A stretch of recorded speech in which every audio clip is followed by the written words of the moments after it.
LA Community Action Network. They produced this. I had wanted you to read it anyway, so I went ahead and purchased it for you. So that's, oh, and there's a date change. I had evaluations on Monday and the speakers, or excuse me, speakers on Monday and evaluations on Wednesday. It's flipped now because the speakers could not make it on Monday. So they're coming on Wednesday instead. So this is up for them. And the evaluations, don't skip out on them, please. It's not only going to be the paper form evaluation, but we're going to kind of be doing a sum up of the class as well. So let's do that. Okay, so before we begin, we have some guests who've asked to talk to you about a May 1st event that is related to Occupy, but I think also related to the fact that May 1st is a kind of international day of protest. So Bilal, who's also from the LA Community Action Network, the work that you're reading was published by them, is here with other guests, and so I'll turn it over to them before I start lecturing. All right. Please. Good afternoon, everybody. Good afternoon. I'm Bilal Ali. This is Sean. This is David, right? Hey guys. Comrades. Basically, thank you for having me the opportunity to speak to you today. I'm part of the Occupy movement. I was one of the original initiators of Occupy Los Angeles, and I'm co-founder of the Occupy the Hood LA Action Assembly. Everybody here has heard of the Occupy movement, right? Yeah. Occupy LA? All right. Okay. How many people's heard of what we're calling it the general strike? May 1st general strike, as we call it NICS. Anybody familiar with that? Okay. May 1st traditionally is a International Workers' Day recognition day. It's been in effect for many years. And it's to recognize the contributions of workers to our economy, policy, and that sort of thing. To recognize that workers are the creators of all the wealth. And I'll just talk about this country in particular. They're responsible for the wealth in this country. And so we recognize the workers that day, the sacrifices workers have made, the labor movement. If you read about the labor movement, in its infancy, very bloody. People fought, people died, they get 40-hour work week, people fought and died, so children, you have child labor, and so forth. So it's a long, progressive tradition of the beginnings of the labor movement. So we recognize that every year with a march downtown in Los Angeles and throughout the United States and throughout the world. It's an International Recognition Day. And generally we have it downtown, we have unions, community-based organizations, students, and so forth, participating in that. So at Occupy LA back in November, where we're coming up with ways to sustain the occupation movement and to bring more people into the movement, we decided that on May 1st, that we would call, as part of the May Day, we would call for a general strike. That means no work, I don't know if I should say this in here, no school, no paying the fares on the bus, and so forth. The idea is basically to shut the system down for a day and to exert a people's power and to show the power of the people around that. In solidarity with now May 1st has also been, another component's been incorporated in, that's the immigration rights movement. So May Day in Los Angeles in particular has not only a workers' component recognition, but also has recognition of immigrant rights. And so we also will honor that. But it'll be immigration rights, it'll be addressing that education, healthcare, and housing is a human right. We recognize that it's a human right. It should not be reserved for just the privilege or people who can only afford that particular education. We have battles with the students around fee hikes and that sort of thing too. We wage campaigns on that. So that day we're having what's called a Four Winds Convergence. And we'll have a west wind where people will be coming from Santa Monica, through Culver City, through Wilshire, stopping at the Veterans Administration building to address the issue of how housing for veterans have been not being given to the veterans, but given over to privatization, hotels and other things. And we have veterans who need housing. I organize in the Skid Row area downtown. 30–40% of Skid Row population are veterans. We don't think that's cool. They would also be stopping at Rodale Drive, and they'll be doing a rally that's called Let Them Eat Cupcakes rally. and then they'll come down MacArthur Park and converge on 6th and Main Street downtown, which I call it Beverly Hills of Skid Row. We have a south wind that starts with students from Dominguez Hills. They'll be coming through the Compton, Watts area, that area, Crenshaw, Inglewood, converging on 6th and Main. There's the east wind, which will be starting in East Los Angeles, having rallies there around police brutality, education, and healthcare. So at the end of the day, around 2:30 that day, we'll be converging on 6th and Main. We'll have a wellness tent, a welcome tent, and we'll be distributing food to homeless people in the downtown area. The weak point was the North Point, so I was asked to help organize a North Wind contingent. And we have a San Fernando Valley contingent, Occupy San Fernando, will be coming from the north, but they'll be taking another route. And also we have in Chinatown, the Southeast Asian Community Coalition, which will be joining the North contingent. So I'm here today to encourage you, convince you, threaten you if need be, but I'm just kidding. We want to have a student, because there's going to be students involved in this from different universities, campuses, and high schools. So we did not want to leave Occidental College out. You guys are what we consider the North. I don't know, they still call this area the progressive North.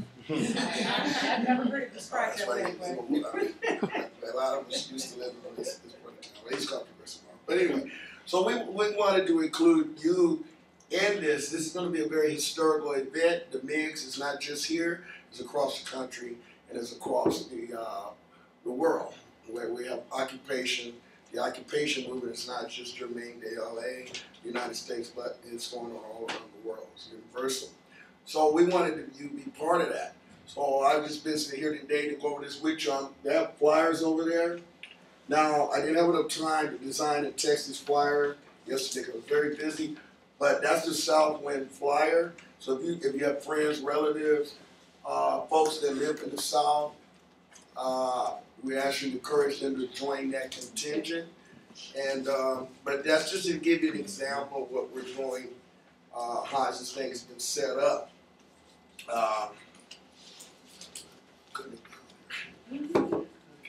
So wait a minute, I'll just open up for questions. Thank you. Yes. I missed the beginning, so I was wondering, on the back there's a list of people who support this organization, this movement. So are these the same people who are supporting this day? Well, they will be part of it. There's multiple organizations, okay, unions, campuses, trade unions, some politicians that are supporting this. I'm a former lead organizer with LA Can. I'm more a consulting position. Okay. Position and I know Guido, who's former intern, right? And I definitely wanted to talk to you about this. I heard there was some activity going on around this. You kind of share that with me? Yeah, I mean, there have been professors here who've been asking about mobilizing Oxy students, but we just weren't sure like where the big event was, like if there was like an immigrant or labor supported event we should go to, or like the Occupy LA endorsed event. But I think you cleared it up pretty well, so. So yeah, ideally when I was organizing the North, I was looking for Oxy students to come to the goal line and meet up in Chinatown with the Chinatown contingent and come and converge downtown. But they're not going to start until 4 for some reason.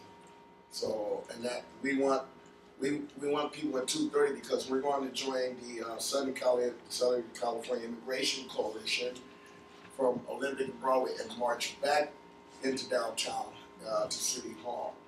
So I guess you and I can, Yeah. So yeah, so there is, I understand there is some activity, dryers. Always. Yeah. So, and yeah, that's good. So, I mean, we want to get people interested in this, want you to come out and understand what we're doing.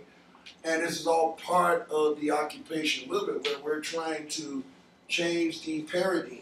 The occupation movement, for me, greatest achievement was that it captured the narrative or the discourse from the right wing in this country and the Tea Party about who was responsible for the economic downturns and the capturing of the government by corporations who basically have now privatizing schools, libraries, and so forth like that, housing projects, and it's corruption, and it's gone into the government.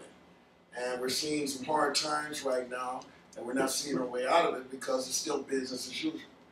And people are at Occupy, when I saw Sean and I, day one, we slept on the ground at the City Hall, we occupied City Hall. So we had a chance to meet a lot of people who were formerly in the Florida middle class, are now homeless now.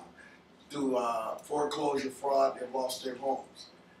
People lost their jobs. Students were there because they can't afford their student loans now because they graduated and they can't find any jobs, or because of the pay hikes. And they're losing the opportunity to seek or gain a higher education.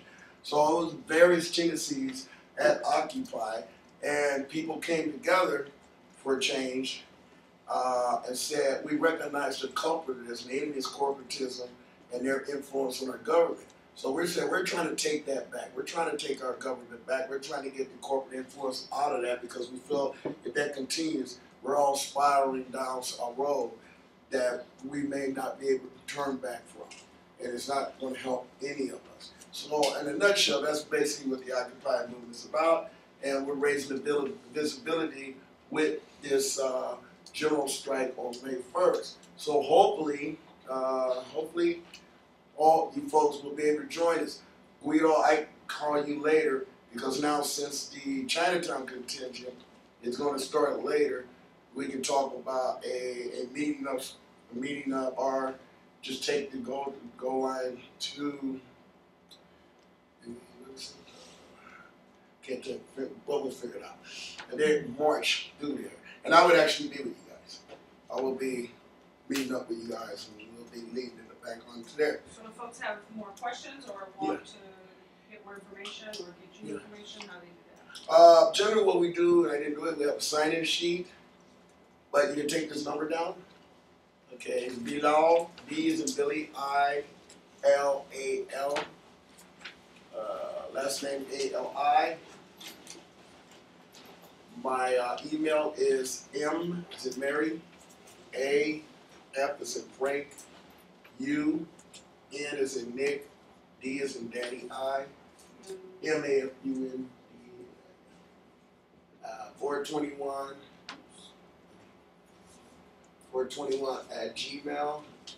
I'm on Facebook. There's 1,000 Bilal Ali's on Facebook. But I'm the one with the iconic photo of Malcolm X standing next to the window with the M1 rifle. Okay. And the number you can reach me at is 213-228-0024. And hopefully I'll be coordinating with Guido and some other folks, some of the professors here. And hopefully we get you folks down and be part of this. How much you worth? That's it. Good. Okay. I'm so used to doing this long. It's really cool. We can do this more. So anyway, I want to thank Professor Fair for inviting me here. And thank you for giving me your time and opportunity.